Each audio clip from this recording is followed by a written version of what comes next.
Kiai Munawir Krapyak Yogyakarta, penghafal Al-Quran yang mengagumkan. Ia menginspirasi lahirnya Pondok Pendidikan Al-Quran Pondok Pesantren Al-Munawir Krapyak Yogyakarta, sungguh masyhur namanya. Didirikan tahun 1909, pesantren ini telah melahirkan ulama-ulama ahli Al-Quran terkemuka di negeri ini. Dulu pesantren ini hanya memiliki 10 santri. Tapi sekarang santri pondok sudah ratusan. Kiai Munawir ini disebut-sebut sebagai waliullah. Bukan cuma ia hafiz, penghafal Al-Quran sekaligus mengamalkannya, tapi ia memiliki sikap yang membuat orang kagum dan hormat. Sebagai penghafal kitab suci Al-Quran, Kiai Munawir memiliki kelebihan yang tak dimiliki sembarang orang. Sejak usia 10 tahun Kiai Munawir telah hafal Quran 30 juz. Di usia muda ia sempat dikirim ayahnya Kiai Abdul Rosyad untuk belajar kepada kiai terkemuka di Bangkalan Madura, Kiai Muhammad Kholil atau Mbah Kholil.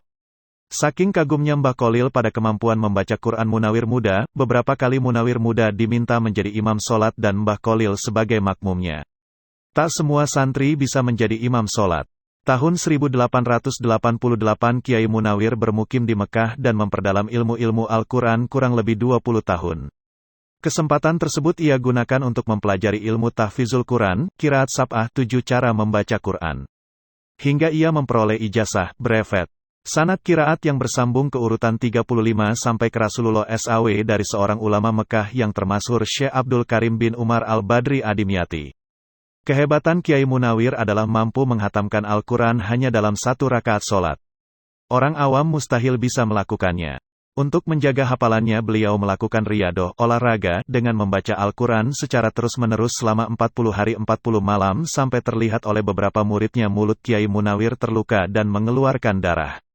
Kiai Munawir wafat sekitar tahun 1942 dan dimakamkan di sekitar Pondok Pesantren Munawir Krapyak Yogyakarta.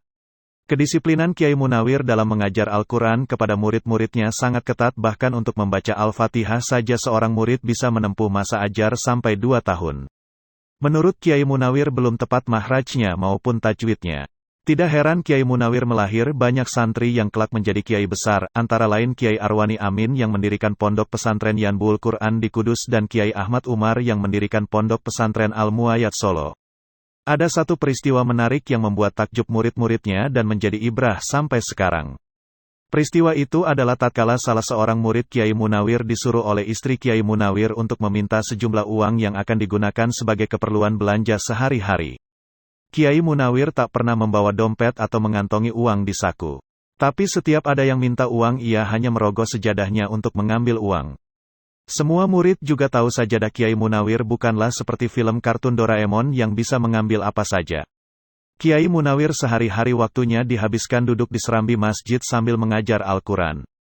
Tapi kedekatannya pada Allah membuat semua permintaannya dikabulkan. Orang saleh selalu punya tempat tersendiri di sisi Allah. Apapun permintaannya bisa dituruti.